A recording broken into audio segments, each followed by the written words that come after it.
everybody, and welcome back to a new episode where we good. We play our game in our own changed setting and universe of Waterdeep, now called Waterdale, with new elements of the Industrial Revolution.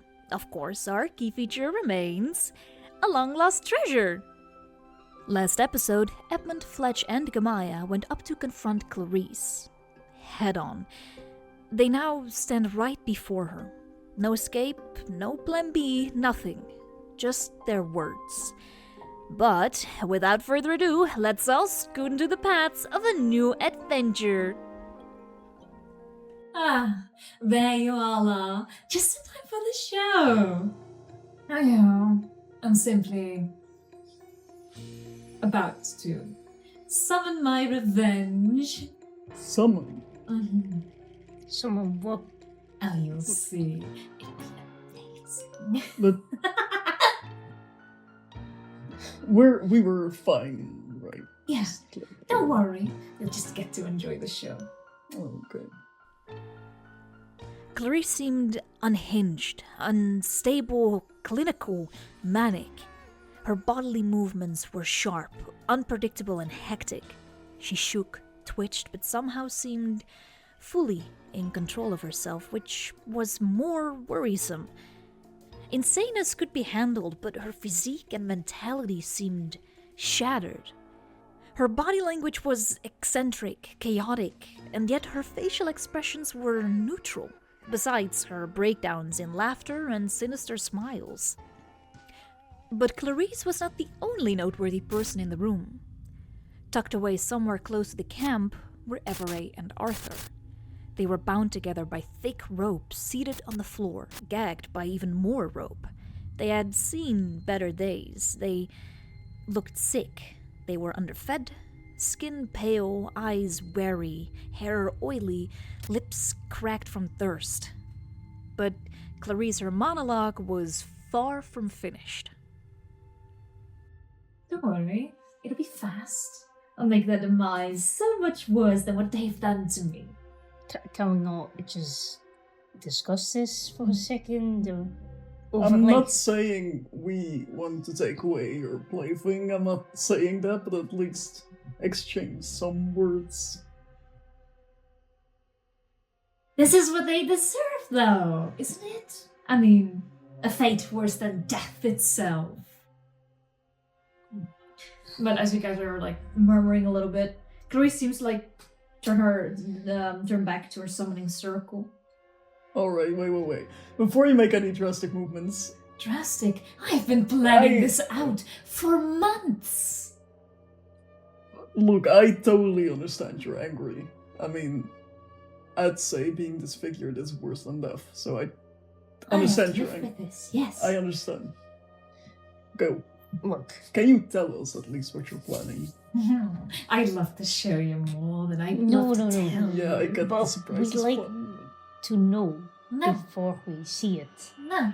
It's more fun if you just get to see it for yourself with your own two eyes before you'll forget. Forget what? You'll see soon enough, don't worry about it. Wait, what exactly will we forget? I just said you will see. Yeah, but that's a little bit excessive. What will we forget? Again, you'll see. Can you not at least No. specify that? No, because what would be the surprise? But this is already a breach of trust if we were to work together. It's already a breach of trust if they are still alive. I don't What want to you're tell doing. you exactly what will That be is fine, coming. but what will Just happen tell to us. Nothing bad snippets. will happen to you. I promise. But we will forget something. Yes, you will forget what happened here. Just Everyone here. Just here. Not who we are or... No. Okay. You won't forget who you are. Alright. You'll still know who you are. You'll just won't know who they are. As she points to Averai and Arthur. Okay, but we will forget them. Mm-hmm. So not just this moment, we'll forget Who they are. who they are. Everyone will. It's a fate worse than death. Why do we not walk away? Because you'll still forget them. That's fine, but I would not like to be traumatized by whatever you are planning. You should stay. It's amazing. You'll forget it anyway. You won't remember any of this happened. I still remember it in a moment, right? No. Because after that, you will forget. Yeah, true, but I okay. still see it in the moment, so Yeah, but there's the me right there's now- no need to worry. but the But me right now The still you sees it. right now. Yeah, will that's me. forget it. Hey, and then maybe in the far future some kind of spell will be put upon us and we'll You remember. can't remember. Well, you didn't can that. I do know that, Miss Creature. All right, Sure, but you can will never you let us remember. leave if we wish to? No, I want you to stay. So you're gonna restrict us to make us watch whatever you're planning. Alright, so Fletch, we're getting out of here, right?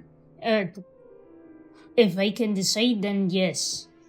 Certainly. Alright. Gamaya, can you create a little... Yes, of course. As Gamaya's like making her spell incantation, Chris is kind of like pretty quick to turn back to the summoning circle. Clarice turns back to her summoning circle, and then slowly raises her hands that seem to glow in that same shade of ominous red as the circle. Slowly, the portal crumbles open, like you're used to with Gamaya's portals. And as it crumbles open, nothing seems to happen for a heartbeat, making even Clarice confused. She halts, pausing to stare with a puzzled look in her eyes. But before she could seem to speak up, a hand erupted from the portal, slamming into the ground only inches away from Clarice. The ground shook upon impact, soon followed by a second hand that hit the ground just as rough as the previous one. The floor shakes once again, and from what you can see, the hand seems to apply pressure to the floor, as if to pull something far worse up. Can everyone please roll a dexterity check for me? You.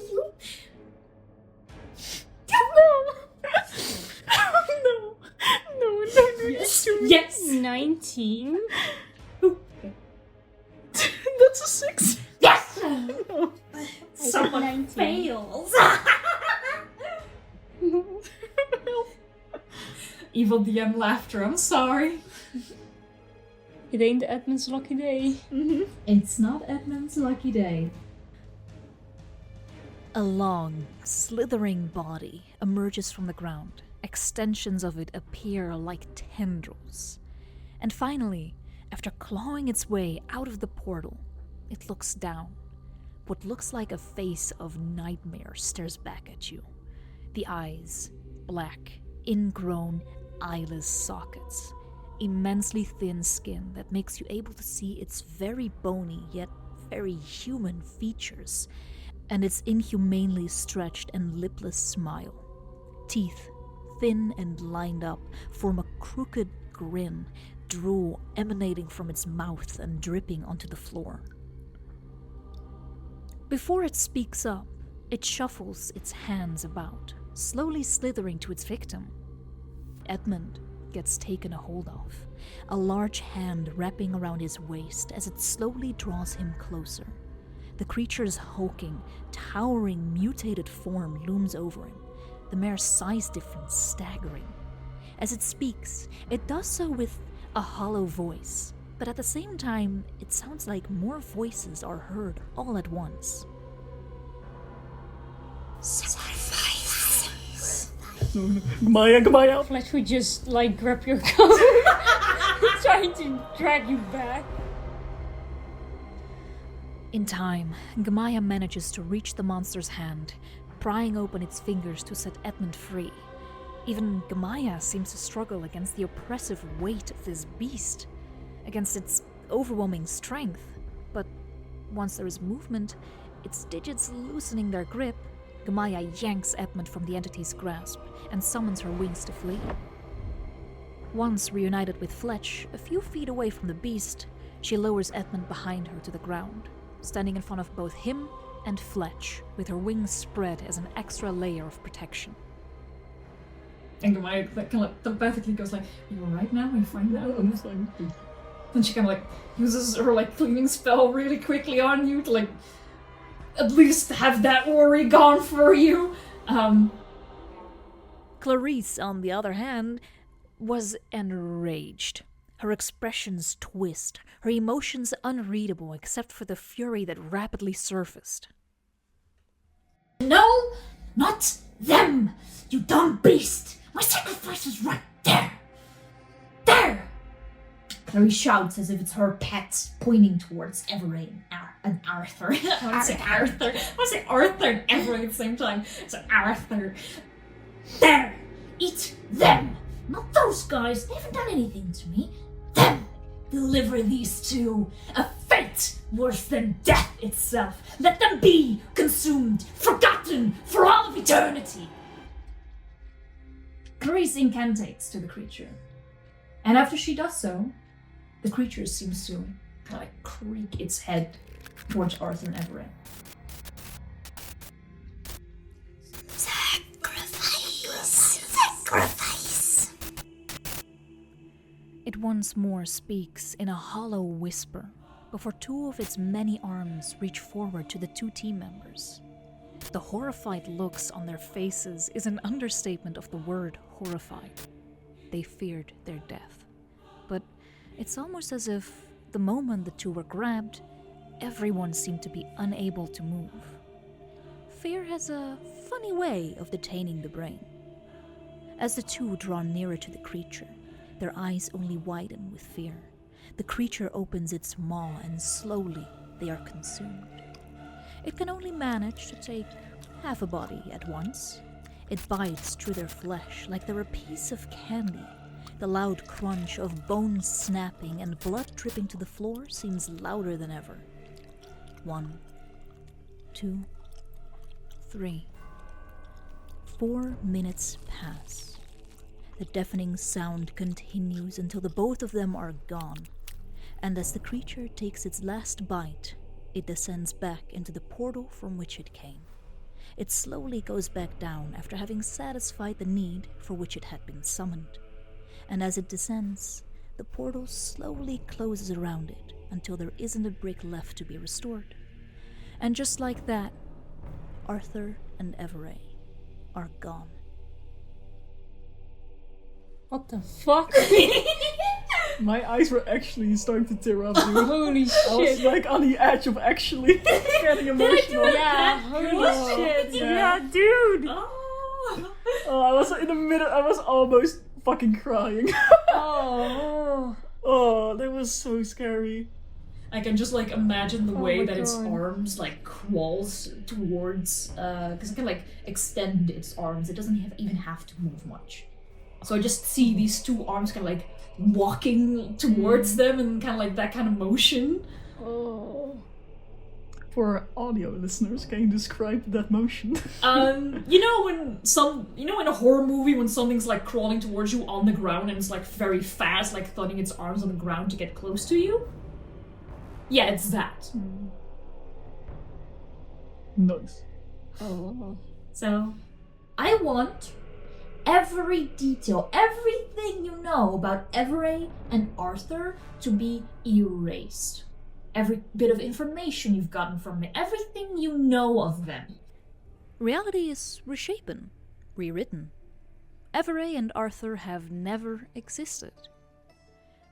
Edmund and Fletch had come down here to solidify the alliance agreement between Clarice and the Skillbent Sigil.